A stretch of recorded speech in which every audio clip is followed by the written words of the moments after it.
Thomas the Tank Engine wouldn't stop being a nuisance.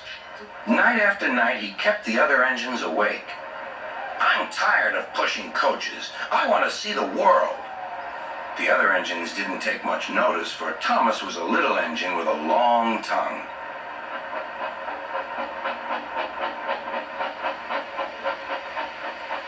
But one night, Edward came to the shed. He was a kind little engine and felt sorry for Thomas. "I've got some freight cars to take home tomorrow. If you take them instead of me, I'll push coaches in the yard." "Thank you," said Thomas. "That will be nice." Next morning, Edward and Thomas asked their drivers, and when they said yes, Thomas ran off happily to find freight cars.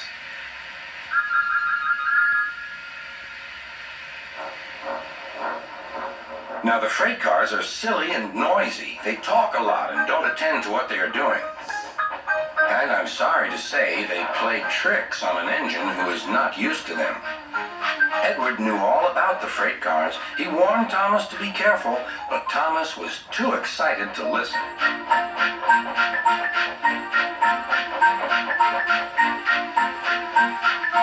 The shunter fastened the coupling, and when the signal dropped, Thomas was ready.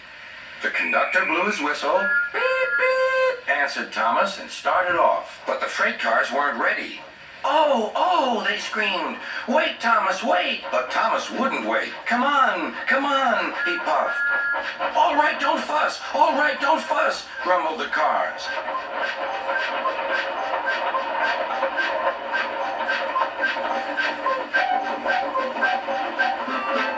Thomas began going faster and faster. "Whoosh!" he whistled as he rushed through Henry's tunnel.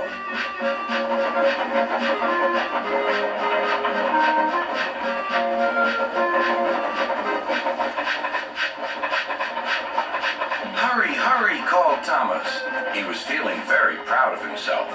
But the cars grew crosser and crosser. At last, Thomas slowed down as he came to Gordon's Hill.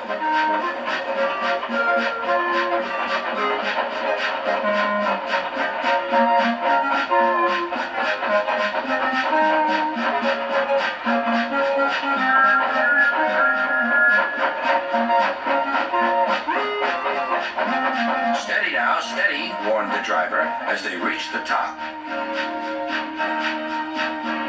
He began to put on the brakes. We're stopping," called Thomas. "No, no, no," answered the cars, bumping into each other. Go on, go on." Before the driver could stop them, they had pushed Thomas down the hill and were rattling and laughing behind him. Poor Thomas tried hard to stop them from making him go too fast. Stop pushing, he hissed. But the cars took no notice. Go on, they giggled in their silly way. "There's the station. Oh dear, what shall I do?" cried Thomas. They rattled straight through and swerved into the goods yard. Thomas shut his eyes. "I must stop." When he opened his eyes, he saw he had stopped just in front of the buffers. There, watching him, was Sir Topham Hatt.